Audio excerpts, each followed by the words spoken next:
Anda kembali menyaksikan Nusantara Economic Updates dalam segmen Business Bites.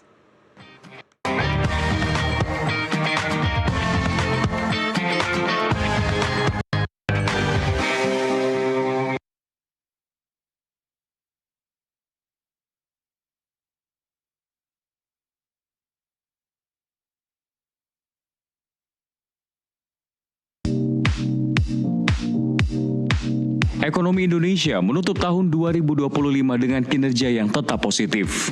Badan Pusat Statistik mencatat pertumbuhan ekonomi pada triwulan keempat 2025 mencapai 5,39% secara tahunan atau year on year.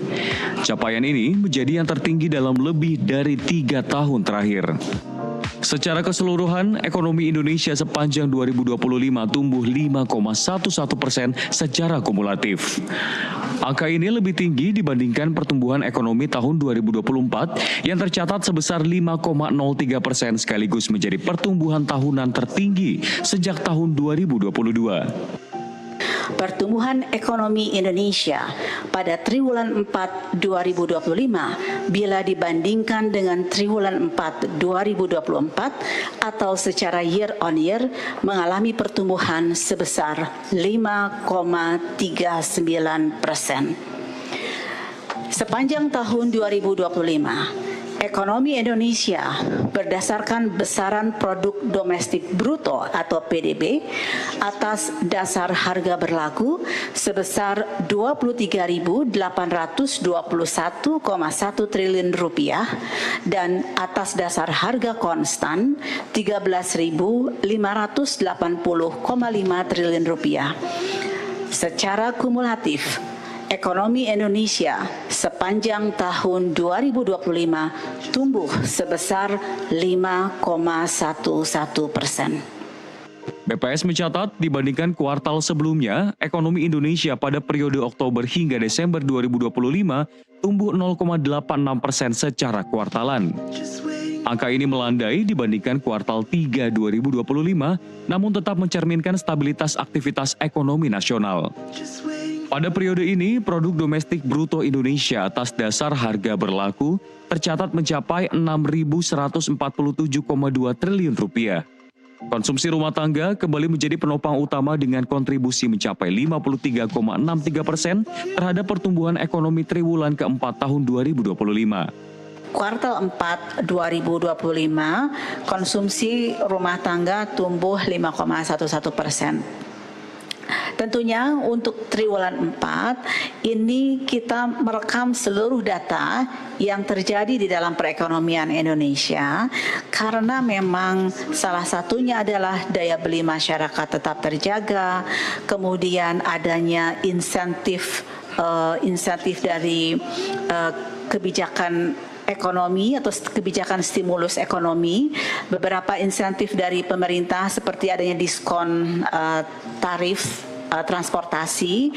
Bahkan kami juga melihat bahwa angkutan rel tumbuh 9,96% secara year on year, angkutan laut tumbuh 9,8% secara year on year, bahkan angkutan sungai, danau, dan penyeberangan juga tumbuh sekitar 3,35%.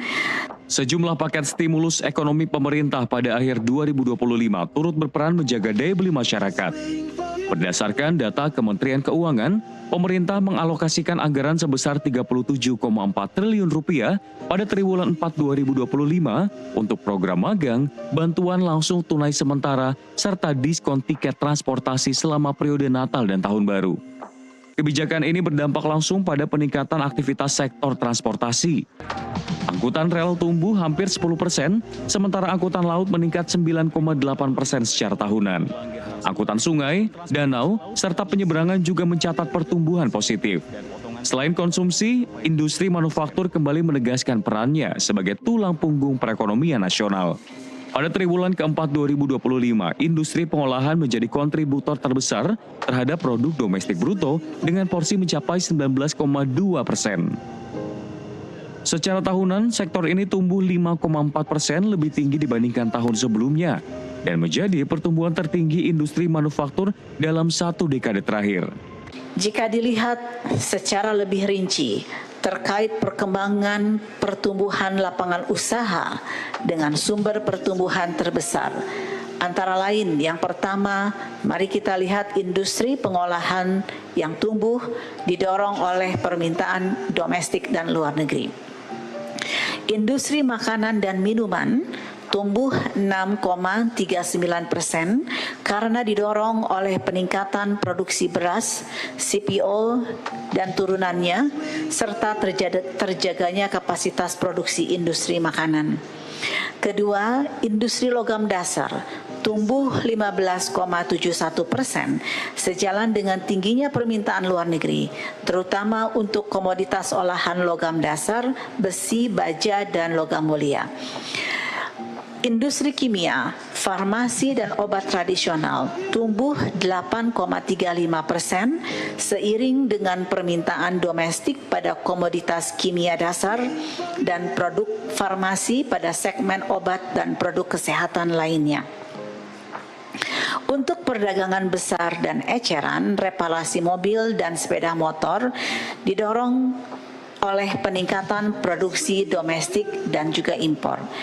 Peningkatan suplai barang-barang domestik dan impor untuk memenuhi kebutuhan rumah tangga dan korporasi, serta peningkatan nilai transaksi pada berbagai program belanja nasional.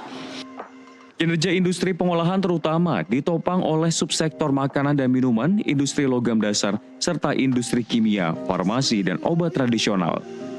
Permintaan domestik yang masih kuat disertai permintaan ekspor mampu menjaga aktivitas produksi tetap ekspansif. Secara perdagangan juga mencatat pertumbuhan yang solid mencapai 6,07% secara tahunan pada kuartal 4 2025 dengan kontribusi terbesar kedua terhadap perekonomian nasional setelah industri manufaktur.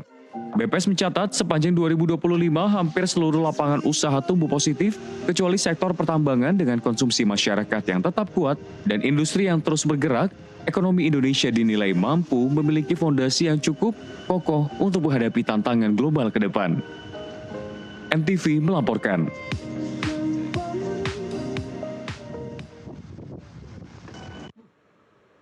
Dan hari ini kita akan membahas mengenai capaian PDB Indonesia sepanjang 2025 yang ternyata di bawah target Presiden Prabowo Subianto. Lalu bagaimana optimisme ekonomi RI di 2026 di tengah tekanan geopolitik, terlebih berakhirnya perjanjian New Start?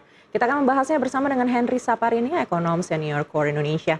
Ibu Henry, apa kabar? Selamat datang di Studio Nusantara.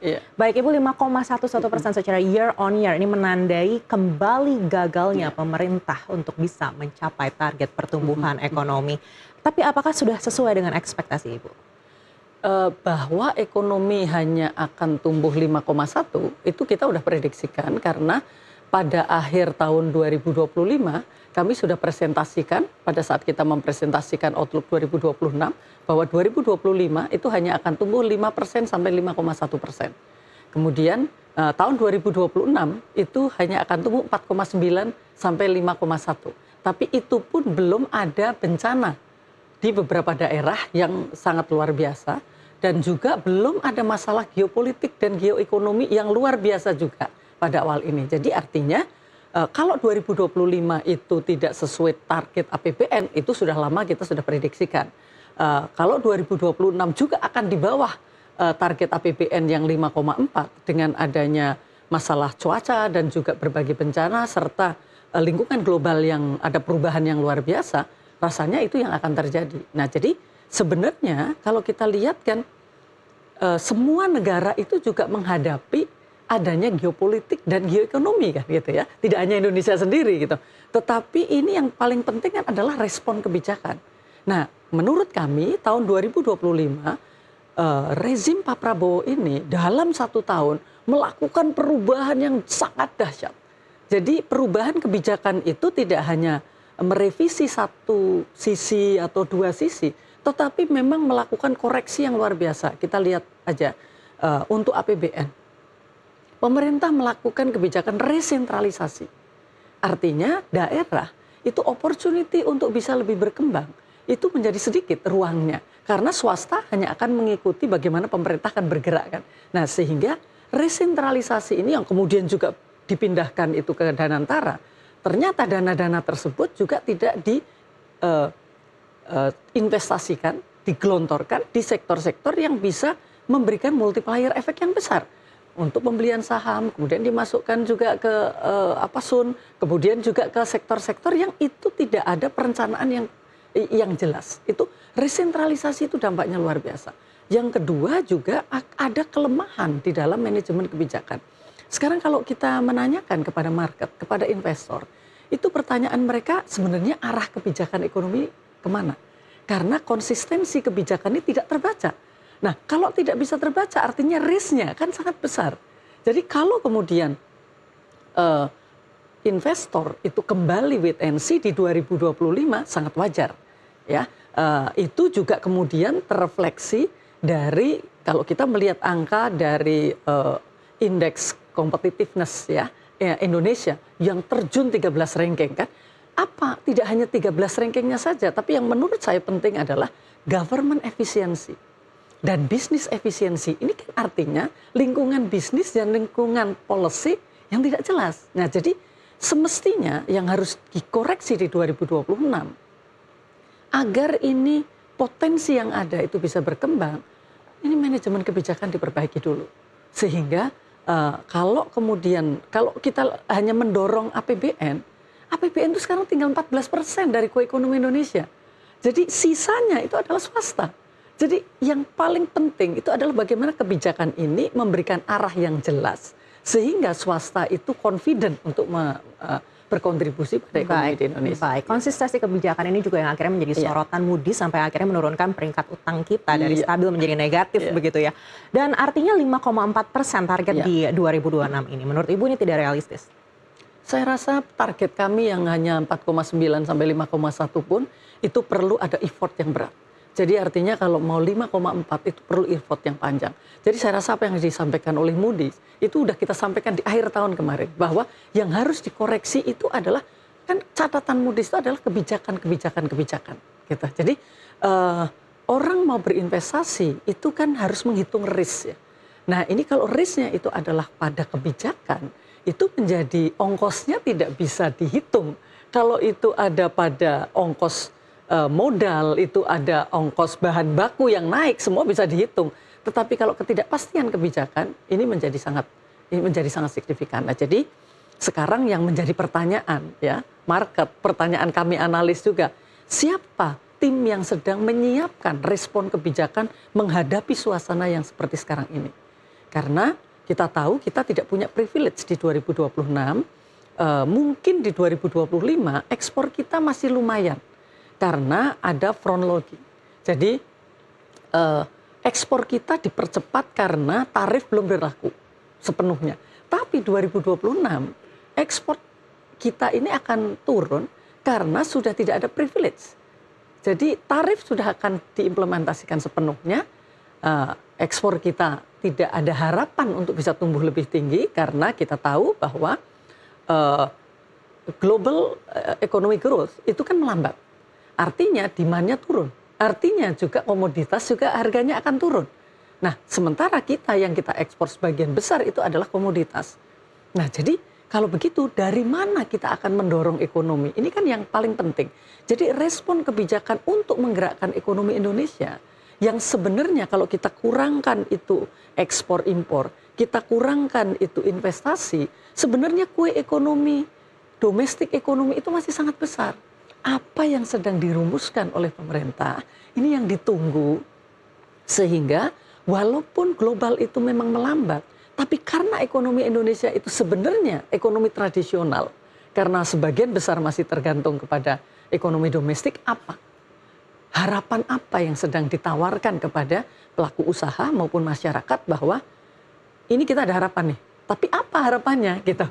Nah, jadi harapan itu kan ada pada perencanaan yang lebih detail dan implementasi di lapangan yang masyarakat, oh iya nih, saya bisa mendapatkan harapannya. Gitu. Nah, ini menjadi sangat penting karena rasanya ada kecenderungan pemerintah itu tidak aware terhadap gelombang impor yang sangat besar yang nanti akan terjadi di 2026. Karena kemarin aja sudah dalam 8 bulan itu sudah tumbuh sangat tinggi. Nah, jadi kalau itu terjadi, kita nggak ada persiapan. Jadi harapan apa yang diberikan? Baik, Itu sih. baik. Kita tahu pemerintah ini kan berkali-kali juga menyoroti program prioritas yang dianggap ini akan bisa memutar roda perekonomian di dalam negeri. Begitu. Kita akan bahas soal itu lebih dalam lagi usai Baik. jeda. Tetaplah bersama kami akan kembali sesaat lagi.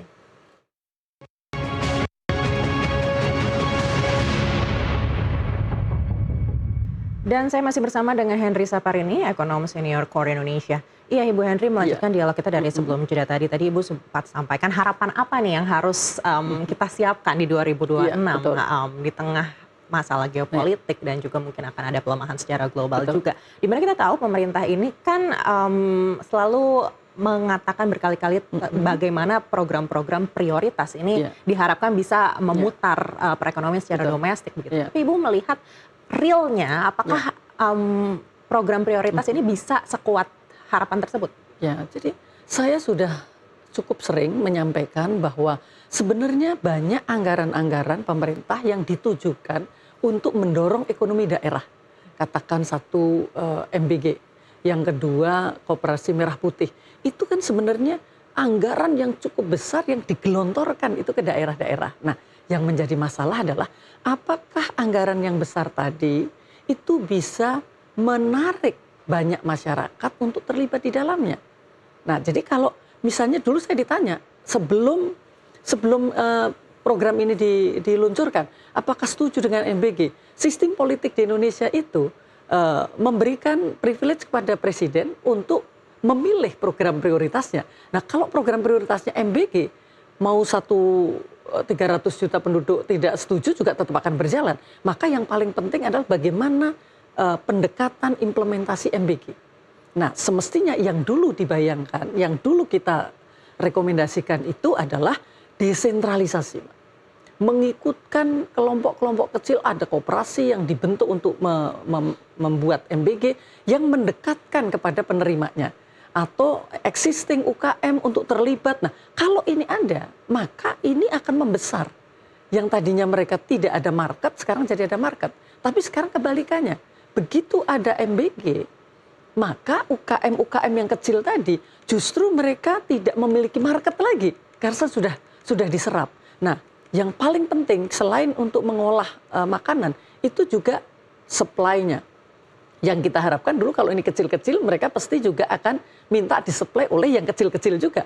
Tapi begitu sekarang porsinya 3.000 dan kemudian diambil alih oleh yayasan, ya artinya yang pemilik modalnya, maka tidak ada keterlibatan UKM yang cukup signifikan. Bahwa mereka jadi sopir, mereka jadi tukang masak, ya memang ada. Tetapi berapa juga yang mereka tidak ikut menikmati ini, kan yang penting kan itu. Nah, sama dengan Koperasi Merah Putih. Menurut saya ini program yang oke bisa dilakukan untuk mendorong di daerah. Tapi kembali lagi pendekatannya. Ya, sekarang ini kan Koperasi Merah Putih itu lebih heavy kepada koperasi-koperasi yang untuk retail sector. Nah, retail sector itu mungkin di situ ada kebutuhan harian, kemudian juga obat dan sebagainya. Bagaimana hubungannya dengan existing retail sector? Karena kita kan harusnya itu menambah, bukan justru hanya impas saja, mengalihkan dari yang tadinya UKM-UKM yang retail sector, kemudian sekarang diambil alih oleh koperasi. Mestinya bukan begitu. Jadi kalau pendekatan ini kan anggarannya udah jelas ya.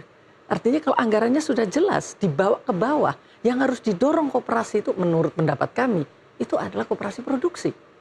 Nah, kalau koperasi produksi akan ada value added yang ditambahkan, akan ada lapangan pekerjaan yang akan ditambahkan, akan ada pendapatan masyarakat yang bertambah. Nah, ini masalahnya ini yang kalau 330 triliun ditambah lagi ada 200 triliun lebih, wah ini jumlah yang sangat besar. Kalau sebenarnya itu diikutkan. Baik, terlepas dari program prioritas pemerintah, Bu Henry, kita tahu perlambatan ekonomi global tadi Ibu sampaikan juga, ini mungkin akan membuat harga komoditas andalan kita melemah begitu di sepanjang 2026 ini. Lalu sektor-sektor apa yang menurut Ibu ini sebenarnya masih bisa menjadi bantalan untuk harapan kita bisa mencapai pertumbuhan ekonomi 5,4% di 2026? Iya, jadi kalau kita lihat pertumbuhan ekonomi kita, kalau lihat berdasarkan lapangan usaha atau sektoral, memang sekarang ini sampai hari ini yang berkontribusi terbesar itu adalah manufacturing. Ya, jadi sektor pengolahan yang mungkin tahun lalu 18,5 sekarang 19% terhadap PDB. Tetapi sektor tersebut heavy-nya itu adalah di sektor tambang atau mineral yang kritikal. Nah, jadi hilirisasi yang ada di situ itu tidak mampu menciptakan lapangan kerja yang signifikan, tidak mampu melakukan multiplier yang signifikan di daerah-daerah. Karena yang terjadi sektor ini adalah karakteristiknya memang padat padat teknologi dan padat modal. Nah, jadi mestinya pemerintah tidak lagi fokus hanya itu saja, tetapi percepatan hilirisasi. Sebenarnya hilirisasi itu artinya adalah industrialisasi kan. Jadi kalau tadi dana dari koperasi didorong untuk melakukan hilirisasi di berbagai sektor, Mbak. Kalau misalnya kita mulai dari apa sih yang bisa dikerjakan oleh daerah-daerah tadi, misalnya kebutuhan kita untuk impor tepung tapioka, untuk impor tepung beras, untuk impor tepung kelapa, besar sekali. Kalau itu menjadi awal, kita buat aja list, dan itu dibuat dengan cepat, ada progres. Kalau memang akan menggunakan koperasi, oke. Kalau bukan koperasi juga tidak masalah gitu kan. Tapi yang jelas didorong mereka untuk memproduksi karena dananya ada. Dan pemerintah tugasnya adalah menjadi off-taker. Nah, jadi kalau ditanya sektor apa saja, sekarang ini sebenarnya yang kita sangat lemah, itu kan sektor manufaktur. Karena kalau kita lihat waktu produktif kita, itu tinggal 10 tahun sampai dengan kita puncak dari bonus demografi. Nah, kalau nanti anak-anak muda yang produktif ini dalam 10 tahun tidak ada lapangan pekerjaan, sandwich generation. Nah, itu yang kita harus hindarikan. Oleh karena itu, berbagai program menurut saya yang harus dilakukan, karena sekarang ini kan Menteri Keuangan ada di bawah Presiden ya. Jadi mungkin tidak mudah juga untuk melakukan koordinasi. Atau sekarang misalnya sudah dilakukan, harus ada koordinasi dengan Menko dan yang lainnya. Pilih mana program-program yang akan bisa segera mendorong penciptaan lapangan kerja. Karena yang kita khawatirkan kalau global itu tidak memberikan dampak yang negatif tadi, karena permintaan di sektor-sektor komoditas tadi turun, harganya juga turun, kemudian akan ada pengangguran yang cukup banyak. Maka yang kita khawatirkan memang stabilitas politik sosial. Dan jangan sampai itu terjadi. Maka dana yang ada mungkin harus ada kejujuran ya, harus ada membuka diri untuk melakukan review terhadap anggaran yang ada. Karena ini kondisinya tidak seperti pada saat pertengahan tahun yang lalu disiapkan. Baik. Nah, kecepatan itu yang diperlukan. Baik, tadi Ibu sampaikan beberapa komoditas seperti tepung misalnya ini yang mungkin bisa dikaryakan begitu. Tapi artinya kembali lagi kepada pendanaan begitu. Dan Ibu juga mengatakan tadi APBN kita mungkin tidak sama dengan di tahun yang lalu. Artinya kita apakah bergantung dengan investasi dari luar saat ini? Gini Mbak, jadi semestinya yang harus dilakukan itu adalah gunakan seluruh resources yang ada. Jadi kalau kita lihat sebenarnya APBN memang dia bisa untuk membuat pilot. Dan gunakan kegiatan-kegiatan tadi menggunakan pos APBN yang related. Kan ini ada di Kementerian Pemuda, Kementerian UKM, kemudian Kementerian Koperasi yang judulnya itu adalah menciptakan pengusaha-pengusaha baru, anak-anak muda. Itu dikumpulkan, ditambah dana koperasi, ditambah dana untuk mendorong industrialisasi di daerah-daerah. Anggarannya banyak, tapi ini harus diintegrasikan, terus kita pilih yang mana dulu yang harus kita kerjakan. Kalau sekarang ini kan silo-silo, itu tidak akan ada impact yang besar. Jadi pendekatan di dalam fiskal kita, dalam budget kita ya harus berubah. Jadi tidak semua harus menggunakan itu. Itu pertama, dari APBN-nya. Yang kedua, kita ini di Indonesia, dana-dana filantropi itu sangat banyak. Kalau mereka diikutkan, artinya pemerintah menganggap bahwa ini kita dalam kondisi darurat. Artinya kita bukan program pemerintah saja, tapi harus membuat program nasional untuk create lapangan pekerjaan. Satu lembaga bisa 500 miliar, Mak. Tanpa pemerintah harus mengeluarkan dana. Dan itu akan create job pada saat mereka diikutkan di dalam program-program pemerintah. Nah, terus kemudian yang lain, ini dana-dana swasta, CSR aja dulu. Ini juga sangat besar. Karena sebenarnya BUMN ada kewajiban 2,5% kan dari keuntungan. Ini juga cukup besar yang harus dilakukan. Yang kita itu sedang menunggu adalah siapa yang sedang meramu kebijakan ini. Karena kalau bicara tentang dana banyak, dan sekarang dana dari luar, jangan salah sebenarnya mereka ini banyak yang ingin terlibat. Tetapi proposal yang ada di mana nih? Di mana ada proposal yang cocok, karena sekarang kalau global isunya kan juga termasuk sustainability kan, keberlanjutan. Mana proposal-proposal yang memperhatikan kepentingan sosial, yang memperhatikan kepentingan lingkungan, yang ini kan anak-anak muda kita bisa melakukan itu. Nah jadi yang akan mengorkestrasikan ini siapa? Jadi kalau saya itu tetap optimis bahwa sebenarnya kita bisa keluar ya dari kondisi yang sebenarnya tidak mudah ini. Tapi memang kalau masalah itu ada di sektor keuangan itu sangat-sangat sensitif. Sektor yang sangat sensitif karena di situ adalah persepsi. Ya, persepsi yang sangat besar yang ada. Tapi sektor real kita, ini real kok, marketnya juga real gitu. Nah jadi maukah kebijakan-kebijakan yang lain itu juga mengacu kepada bagaimana bisa mendorong di domestik. Coba kalau kita lihat. Tanpa pemerintah mengeluarkan dana, swasta itu banyak sekali yang menunggu perubahan kebijakan fiskal. Bukan minta dana ya, merubah kebijakan fiskal, maka dia akan bisa punya market. Merubah kebijakan perdagangan, maka dia akan punya kesempatan untuk memiliki market. Jadi bukan membutuhkan APBN disuntik, ada stimulus, bukan. Karena kalau stimulus kita jelas ya, kemarin pajak kita aja realisasinya 87%. Tapi bukan itu, tapi kebijakan itu unlimited. Baik. Gitu. Baik, Ibu kalau kita berkaca dari 2025 kita tahu government spending ini kan baru berat di kuartal 4, kuartal terakhir begitu. Di 2026 ini agar mungkin kita bisa menggenjot perekonomian sejak kuartal pertama, seperti apa harapan yang bisa dilakukan oleh pemerintah terkait government spending? Iya, jadi gini, karena kita juga harus melihat dari sisi penerimaan, ya. Kalau dana yang mau didistribusikan itu juga terkumpulnya itu agak ke belakang, maka ini kan menjadi permasalahan yang besar.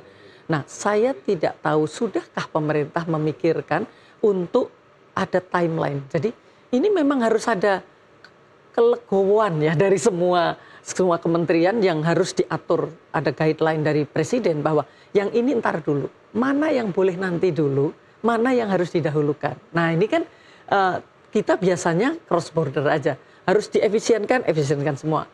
Terus ini, nah, siapa sekarang yang akan memangkas anggaran? Kenapa ini boleh, ini tidak? Kalau kemudian itu dasarnya tidak ada, yang saya lihat, saya dengar sekarang ini seperti itu, waduh, tambah lagi dananya terbatas, dipotong, pemotongannya tidak pakai strategi, itu menjadi masalah. Baik, masih banyak yang ingin kami tanyakan. Sayang waktu kami sudah habis. Sekali lagi terima kasih sudah bersama kami Ibu Henry Saparini, Senior Ekonom Core Institute. Sampai berjumpa lagi.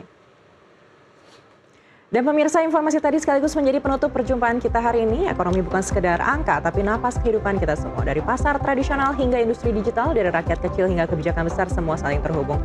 Saya Maria Anaka undur diri, sampai jumpa.